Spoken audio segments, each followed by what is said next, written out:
आजच्या धकाधकीच्या जीवनात तरुण पिढी व्यसनाच्या विळख्यात अडकत असताना भक्ती आणि सदाचाराचा मार्ग दाखवणारी एक प्रेरणादायी पायदळवारी सध्या सर्वत्र चर्चेचा विषय ठरत आहे।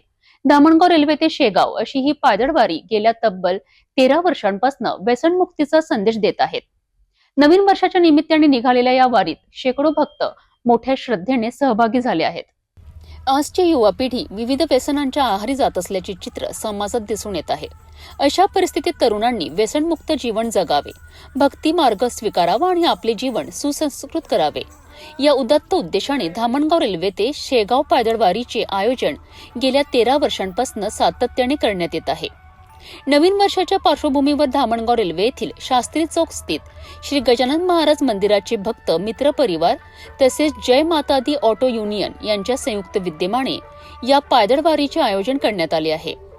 यावर्षी धामणगाव रेल्वे येथून सुमारे 125 भाविक या वारीत सहभागी झाले असून यामध्ये महिला, पुरुष, युवक तसेच ज्येष्ठ नागरिकांचा समावेश आहे। ही वारी दररोज 30 ते 40 किलोमीटरचा प्रवास करत शेगावकडे मार्गस्थ होत आहे।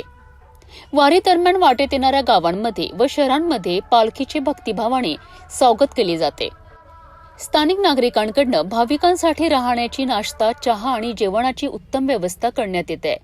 हे या वारीचे विशेष आकर्षण ठरत आहेत। दर गुरुवारी शास्त्री चौक येथील श्री गजानन महाराज मंदिरात आरतीनंतर हजारो भक्त प्रसादाचा लाभ घेतात।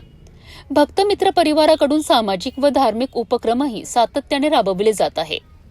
व्यसनमुक्तीचा संदेश देणारी, भक्ती, संयम आणि सामाजिक सलोखा जपणारी ही पायदळवारी आज धामणगाव रेल्वे परिसरात कौतुकाचा विषय ठरत असून या उपक्रमाचे सर्वत्र अभिनंदन होत आहे। आज धामणगाव रेल्वे येथून जय माता दी ऑटो युनियन तसेच गजानन महाराज मित्रमंडळ परिवारातर्फे पायदळवारी निघाली आहे। पायदळवारी ही धामणगाववरून शेगावपर्यंत पायदळवारी निघाली आहे। गेल्या 13 वर्षापासून यांचा हा उपक्रम सुरू आहे।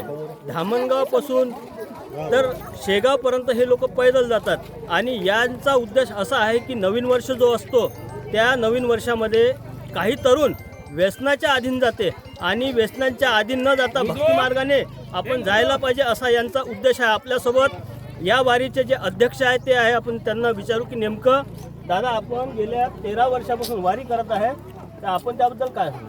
दादा, युवा पिढीला त्या आपल्या संतांची रूढी परंपरा आहे त्याचा विसर पडत चाललेला होता, तो विसर पडू नये।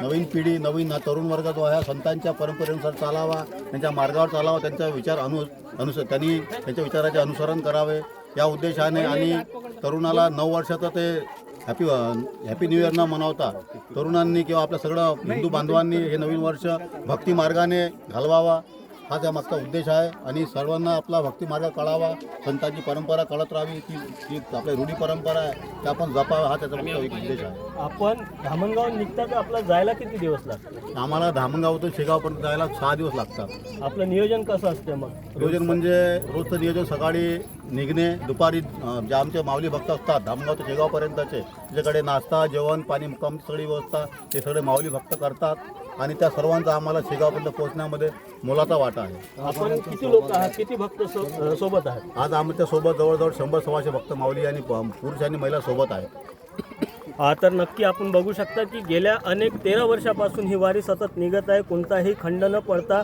आणि यांचा उद्देश सुद्धा खूप सुंदर आहे की तरुणांनी भक्ती मार्गात जावे, व्यसनाच्या अधीन नाही जावे हा यांचा उद्देश आहे। सिटी न्यूज साठी संतोष वाघमारे, धामणगाव रेल्वे। नवीन वर्षाच्या सुरुवातीलाच भक्ती, संयम आणि व्यसनमुक्तीचा संदेश देणारी ही पायदळवारी समाजासाठी निश्चितच प्रेरणादायी ठरत आहे। तरुणांनी अशा उपक्रमातून प्रेरणा घेत सकारात्मक जीवनाचा मार्ग स्वीकारावा हीच अपेक्षा आहे।